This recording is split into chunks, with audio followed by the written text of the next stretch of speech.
Bonjour à tous, c'est Paul Mathieu alias le Doc et bienvenue dans cette nouvelle édition de la chronique du Doc. Aujourd'hui, on va parler de l'hospitalisation de Danaline Bailey pour rhabdomyolyse, puisque je vais profiter de l'actualité pour parler de cette maladie. Donc Danaline Bailey, c'est, je sais pas si je prononce bien d'ailleurs son nom ou pas, c'est une athlète qui a, je crois de mémoire, fait des compétitions et qui s'est très bien placée. En gros, elle est extrêmement connue, elle a un physique qu'il faut le reconnaître et assez massif. Enfin, c'est une athlète de très haut niveau. Et son histoire récente, là il y a à peu près une semaine, c'est pour ça que je rebondis sur l'actualité, c'est qu'elle a été hospitalisée pour ce qu'on appelle donc une rhabdomyolyse, c'est-à-dire que pour la faire très très simple, elle a détruit ses muscles suite à, alors un surentraînement c'est pas vraiment ça, mais c'est plutôt une séance de sport qui a été trop intensive et qui a conduit véritablement à détruire ses muscles au sens propre. Alors c'est vrai que souvent en bodybuilding on est là, no pain, no gain, on pousse comme des forcenés, on dit je vais à la salle, je vais casser du muscle, je vais casser de la fibre, je vais détruire toutes les fibres musculaires que j'ai. Et en fait, c'est pas vraiment ce qui se passe dans un entraînement normal. Il permet effectivement de détruire certaines parties du muscle pour que le muscle se reconstruise plus fort au repos, mais ça ne détruit pas les cellules musculaires. Donc en gros, on va pas parler de Danaline Bailey, désolé désolé du titre, encore une fois, c'est vraiment juste pour profiter de l'actualité pour parler de ça, puisque c'est une maladie, si on peut appeler ça comme ça, qui est relativement, enfin pas fréquente, mais dont la fréquence augmente, on va dire ça comme ça, depuis qu'il y a notamment l'apparition du CrossFit, puisque c'est également ce qu'elle a fait, c'est une séance de CrossFit, puisque ce sont des séances intenses. On va différencier la vidéo en plusieurs parties. Premièrement, qu'est-ce que la rhabdomyolyse ? Deuxièmement, on va voir quels sont les symptômes et quelles sont les conséquences de la rhabdomyolyse et de détruire ses muscles. Et troisièmement, on verra la prévention et quels sont les facteurs de risque, en gros comment on peut l'éviter et quels sont les facteurs prédisposants. Donc si on revient sur la rhabdomyolyse, qu'est-ce que c'est ? Alors la rhabdomyolyse, c'est l'association de trois suffixes, on va dire ça comme ça, qui viennent du grec. Rhabdo, ça veut dire strier, ça veut dire rayer. Myo, ça veut dire le muscle. Et lyse, ça veut dire la destruction. Donc si tu associes les trois, ça fait la destruction du muscle strié. Donc finalement, c'est un mot un peu barbare, mais qui veut dire simplement que tu as détruit tes muscles striés. Les muscles striés, si on rappelle en une phrase, c'est les muscles qu'on peut en gros contrôler volontairement par opposition aux muscles lisses. Notamment les muscles lisses, ce serait par exemple les muscles du tube digestif qui vont se contracter tout seuls et être innervés par en gros ton système nerveux autonome. En gros, ton tube digestif, il fait tout son travail tout seul. Alors que ton biceps, normalement, il ne se contracte pas involontairement. Donc ouais, on revient sur la contraction volontaire. Désolé, à chaque fois, on revient là-dessus. Quand tu vas à la salle, tu contractes volontairement. Voilà. J'arrête les pics, mais surtout que c'est marrant parce que Nassim, je l'aime bien. Contrairement à ceux qui disent ouais, ça taille Nassim ça taille Nassim sur chaque vidéo sur cette chaîne, mais pas du tout. C'est juste ça me fait rire. Bref. Donc, une fois qu'on a dit ça, il faut différencier en gros le muscle. Le muscle, c'est constitué de quoi ? C'est constitué de cellules musculaires qui sont appelées les fibres. Elles sont appelées fibres musculaires parce qu'elles sont allongées. Donc en gros, tu imagines une fibre musculaire du biceps qui va partir d'un bout de ton biceps à l'autre bout. Donc ce sont des cellules très longues qui prennent la forme de fibres. Sauf que en fait, nous, ce dont on parle quand on dit qu'on va casser de la fibre, c'est pas la cellule. Le but, c'est pas de faire exploser ton muscle, de faire exploser ton biceps. Ça, le mec qui pense ça, désolé, mais c'est pas un très bon raisonnement. Mais à l'intérieur des cellules musculaires, il y a ce qu'on appelle des fibrilles musculaires qui sont en fait des unités contractiles. Alors sarcomères, je sais pas si ça parle à quelqu'un, bon on s'en fiche un petit peu, mais en gros ce sont des ponts d'actine et de myosine, c'est-à-dire deux protéines qui vont au fur et à mesure qu'on se contracte et qu'on se relâche s'emboîter. Imaginez, vous avez deux filaments et puis les filaments en fait ils se raccourcissent et ils s'éloignent et ça fait que au total, quand tu additionnes plein de sarcomères le long de tes cellules, ça fait que le muscle il va se raccourcir et s'élonger. Mais au sens cellulaire, au sens architectural, c'est vraiment ces microfibrilles qui vont permettre la contraction et non pas la cellule à proprement parler. Donc quand tu vas à la salle de sport, tu fais tes répétitions, tu fais tes séries, tu fais ton exercice et t'aboutis à la dégradation de ces protéines, donc l'actine, la myosine.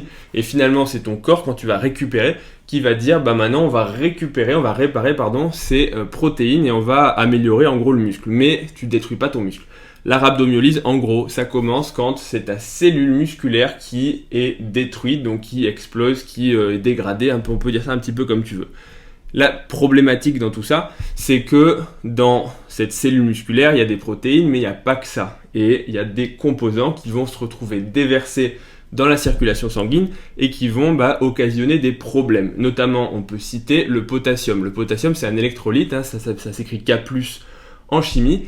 Et quand ce potassium va être libéré dans la circulation sanguine, il va circuler dans le sang donc, et ça va provoquer ce qu'on appelle une hyperkaliémie, c'est-à-dire qu'il y a trop de potassium dans le sang. Or, le potassium, c'est un ion qui est très finement régulé. Il ne doit pas être trop haut, il ne doit pas être trop bas. Il permet en gros l'excitation de certaines cellules, notamment les cellules cardiaques, qui, en gros, si le potassium est trop élevé, ça va dérégler cette excitabilité et ça peut occasionner des troubles du rythme cardiaque ou des troubles de la conduction. En gros, c'est-à-dire que ton cœur, il peut avoir des problèmes de rythme ou de fréquence et donc ça peut être grave. Imaginez des arythmies, bref, en gros, voilà. En gros, ça peut faire un arrêt cardiaque, il y en a plusieurs qui sont morts de ça, alors pas de rhabdomyolyse, mais d'hyperkaliémie. On peut citer le plus célèbre bodybuilder, c'est Mohamed Benaziza qui est mort à cause de ça. Si on parle maintenant des autres composants, il y a d'autres choses, il y a du calcium, il y a du sodium, etc. dans les cellules musculaires, et tout ça quand c'est libéré, ça va occasionner donc des désordres électrolytiques. C'est-à-dire que tous ces ions dans le sang, en plus du potassium, ils vont occasionner d'autres désordres. Et tout ça, ça peut donner des troubles digestifs. Ça peut faire ballonner le ventre, ça peut donner de la nausée, des vomissements, des douleurs abdominales, de la diarrhée, etc., etc. Donc ça peut donner en fait mal au ventre. Ça, en gros, je vais dire, c'est pas très grave. Le vrai problème, ça se situe dans la libération, notamment de créatine phosphokinase, les CPK, et deuxièmement de la myoglobine. La myoglobine, vous connaissez l'hémoglobine, c'est le transporteur de l'oxygène dans le sang. C'est lui qui permet d'apporter l'oxygène depuis les poumons vers les organes, vers les muscles, vers le cerveau pour les oxygéner. La myoglobine, en gros, c'est la protéine de stockage de l'oxygène au sein du muscle. En gros, le muscle est bien fait, il a sa propre réserve d'oxygène dans le muscle pour, en gros, avoir un petit peu de quoi voir venir. Sauf que cette myoglobine, elle n'est pas vraiment censée se retrouver dans le sang. Et quand elle va être libérée, quand la cellule explose, la myoglobine va être libérée dans le sang. Et le problème, c'est qu'elle va arriver au niveau des reins. Les reins, si on résume ça, c'est un système de tubules. En gros, c'est un filtre, c'est un évier. Et à la fin, ça atterrit dans la vessie après avoir été filtré par les reins pour enlever, alors pas enlever les toxines, mais en gros réabsorber ce qu'il faut garder dans la circulation, virer l'eau et virer certains composants qui sont indésirables, notamment des métaux lourds, etc., etc. En gros, on va appeler ça des toxines si vous voulez. Bref, donc ça épure tout ça. Sauf que il y a certaines molécules, notamment la myoglobine, qui sont pas censées être dedans et qui vont être toxiques pour les reins. La myoglobine, elle passe, sauf que quand il y en a un petit peu, il n'y a pas de souci. Donc tu vois, si tu détruis une cellule, c'est pas très grave.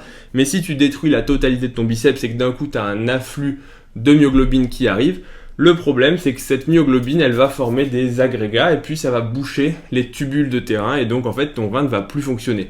Tous les tubules sont bouchés, l'urine, elle peut plus passer, donc ça fait ce qu'on appelle une insuffisance rénale aiguë parce que ça se fait rapidement et dans les cas les plus graves, tu pisses plus du tout et donc le problème de ça, c'est que si tu pisses plus, t'imagines bien, tu débordes, mais c'est pas tellement ça le problème puisque tu peux contenir pas mal de liquide si on peut schématiser, mais c'est surtout que tu ne vas plus excréter l'excès de substances toxiques et donc en fait finalement tu vas commencer à accumuler des substances qui sont toxiques, notamment le potassium, le calcium, etc. Mais c'est surtout le potassium qui va poser souci. On a vu que déjà tu as beaucoup de potassium qui arrive par la libération de tes muscles, mais maintenant en plus il est même plus filtré par tes reins. Donc ton potassium augmente dangereusement et donc en gros c'est ça le principal risque de la rhabdomyolyse. Et après, il y a d'autres choses qu'on peut noter, notamment le fait que tu aies un gonflement au niveau du muscle qui a été endommagé. Un gonflement, donc tu as ton muscle qui est déformé et c'est pas un gonflement genre je suis congestionné, non, j'ai le bras comme une saucisse difforme et finalement vraiment gonflé sans aucun relief parce que finalement c'est de l'inflammation, c'est un appel d'eau dans le muscle mais aussi extracellulaire. Et le problème de ça, c'est que les muscles, ils sont entourés par des membranes, par les fascias, et ces fascias, ils sont en gros rigides, c'est-à-dire que les fascias ne sont pas déformables à l'infini. Donc, qu'est-ce qui se passe si tu as ton muscle qui gonfle à l'intérieur et qu'il est retenu par une membrane qui va l'empêcher de gonfler plus, c'est qu'il va être comprimé à l'intérieur. Donc, la tension au niveau de tes muscles augmente et ça peut occasionner ce qu'on appelle le syndrome des loges. Et ce syndrome peut être très grave puisqu'en fait, imagine tu as beaucoup trop de pression, donc ça comprime tout, les nerfs, les vaisseaux, et dans la forme finale de ce syndrome, si t'es pas traité, et traité ça veut dire que tu es opéré pour qu'on ouvre le fascia et qu'on libère bah en fait on libère la pression tout simplement, hein, c'est assez simple à comprendre. La conséquence, si t'es pas opéré, c'est que bah, tu vas plus avoir de sang qui va apporter de l'oxygène à tes muscles, et donc tes muscles vont nécroser, tes membres vont nécroser, et donc il faudra t'amputer. Classiquement, le syndrome des loges, c'est vu dans les plâtres trop serrés. Tu te casses la jambe, tu vas à la clinique, on te fait un plâtre, le plâtre est un peu trop serré, tu fais pas trop gaffe, tu dis ah putain j'ai un peu mal au pied, c'est bon, c'est pas très grave, ça va passer, et puis tu dis quand même c'est vrai que j'ai très mal, et puis bah tu traînes un petit peu, et puis t'atterris à l'hôpital où on t'a posé le plâtre, et puis on voit que ton pied il est bleu, et puis quand on t'enlève le plâtre, bah c'est trop tard parce qu'en fait ton membre il est déjà nécrosé. Alors c'est un peu extrême ce que je dis, mais en vrai c'est vraiment une complication qui arrive, et si vous tapez syndrome des loges sur internet, sur Google, vous allez trouver plein d'images pas très réjouissante. Bon, ça c'est des cas rarissimes, encore une fois c'est des complications de complications, mais c'est juste pour dire que la rhabdomyolyse c'est finalement pas quelque chose d'anodin.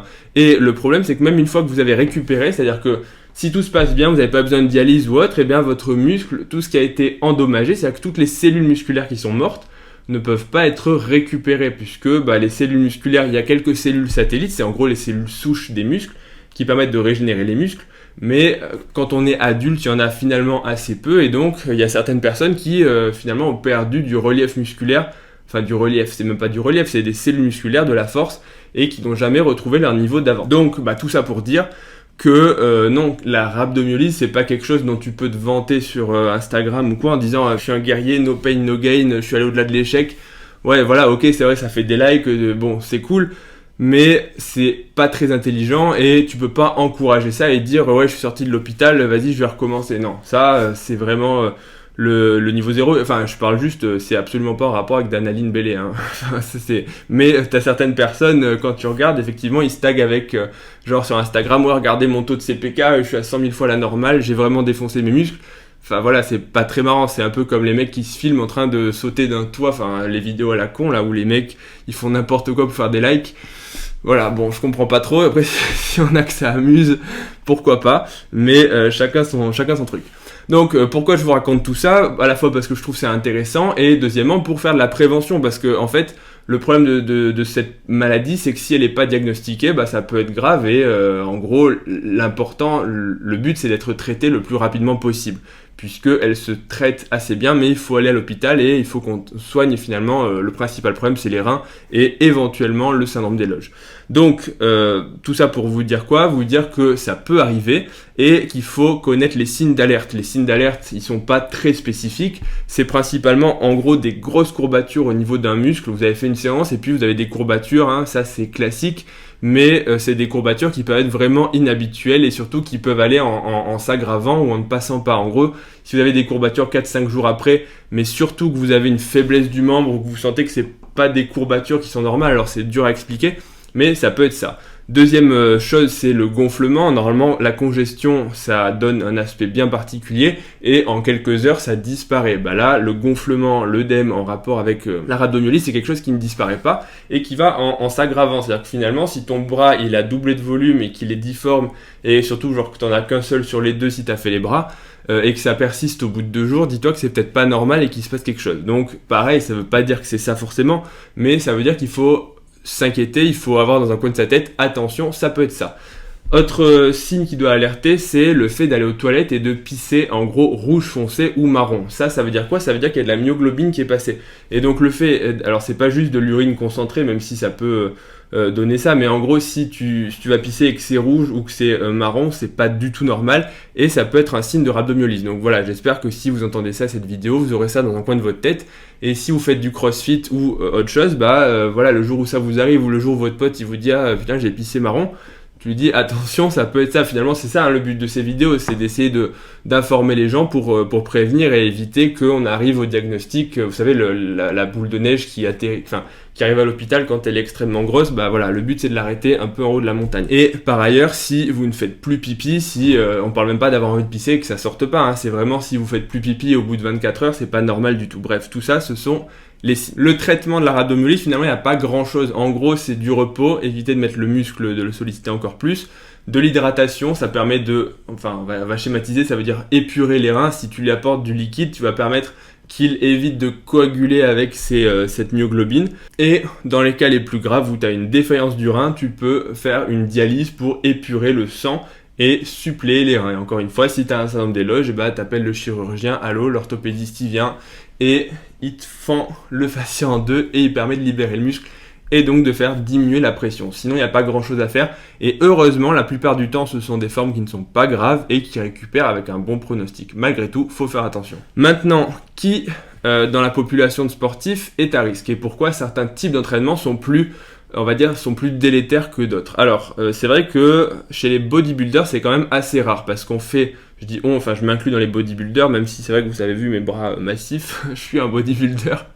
Non, bodybuilder par opposition par exemple aux powerlifters ou aux gens qui font du crossfit, c'est que le bodybuilder il fait ses séries et il prend des temps de repos, il s'arrête et globalement ces séances sont construites de telle façon que tu vas pas vraiment, on va dire, au-delà d'un exercice, d'un effort prévu. Tu t'arrêtes quand normalement ta qualité d'exécution se dégrade et que en gros tu as atteint l'échec technique. Normalement le bon bodybuilder c'est ça, c'est-à-dire le mec qui fait ses curls et puis quand il commence à utiliser tout son dos, tu peux faire une répétition ou deux, mais tu t'arrêtes et t'es pas là en train de continuer. Le problème entre guillemets du CrossFit, c'est pas un problème, c'est juste que effectivement c'est le mode de fonctionnement, c'est le but du sport en fait, c'est de faire un certain nombre d'exercices, de répétitions en fonction d'un temps. Enfin vous connaissez mieux que moi ceux qui en font, mais en gros c'est ça, tu fais un certain nombre de rounds, un certain entraînement, tu dois faire soit le plus de reps dans un temps imparti, soit le plus de tours dans un temps imparti.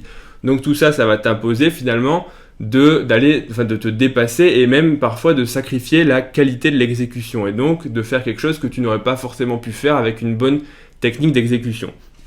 Donc c'est pour ça que tout ce qui est entraînement en circuit où tu fais finalement travailler beaucoup sans prendre de pause et parfois aller au-delà de l'échec, par exemple quand tu utilises la technique du keeping pull-ups, que tu montes en t'aidant des jambes et que tu redescends, finalement en fait tu surcharges tes bras de façon anormale. Le mec qui fait des tractions strictes, quand tu peux plus monter avec tes dorsaux et avec tes bras, tu montes plus, ta série est terminée. Alors qu'au CrossFit, si tu continues en fait en ondulant à monter au-dessus et que tu fais plus que finalement de l'excentrique va aggraver la dégradation des muscles et donc tu peux rentrer en faisant beaucoup d'excentriques t'arrives à une rhabdomyolyse finalement. Donc voilà un peu comment on arrive à ça.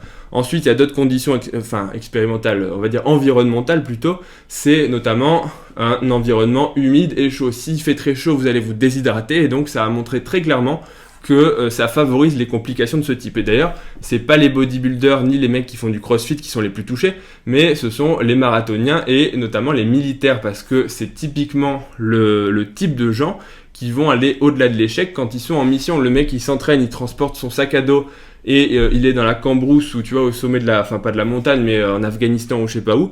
Le mec, il y a un truc qui s'appelle la survie, donc finalement tu continues, il fait chaud, t'as pas forcément mangé et t'es obligé de te dépasser. Donc en fait finalement l'échec technique ou pas, tu t'en fous. Quand t'as ta survie qui entre en compte, tu vas jusqu'au bout et qu'importe les conséquences. Et c'est dans ces populations-là qu'on a vu le plus de rhabdomyolyse. Et si on cherche sur les publications, c'est ça qui est vraiment décrit.